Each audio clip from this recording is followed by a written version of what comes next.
Hi friends అందరికీ ఈరోజు curry వచ్చేసి చిక్కుడుకాయ ఆలు కర్రీ చేస్తున్నాను. ఈ వీడియోలో చూపించిన విధంగా చేసుకోండి, చాలా టేస్ట్గా ఉంటుంది. ఇది తెలంగాణ స్టైల్లో చేస్తున్నానండి. చివరి వరకు అయితే చూడండి, ఈ వీడియో మీకే అర్థమవుతుంది. అందరికీ తెలుసు చిక్కుడుకాయ ఆలు కూర, నేనైతే కొంచెం వెరైటీ చేస్తున్నాను. ఇది పూర్తిగా చూస్తేనే మీకైతే అర్థమవుతుంది. చిక్కుడుకాయ ఆలు వాటర్లో కడిగి పెట్టుకున్నాను.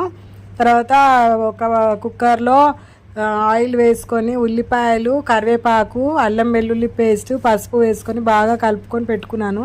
అవి మగ్గిన తర్వాత చిక్కుడుకాయ, ఆలుగడ్డ, క్యారెట్ ముక్కలు వేసుకొని బాగా కలుపుకున్నాను.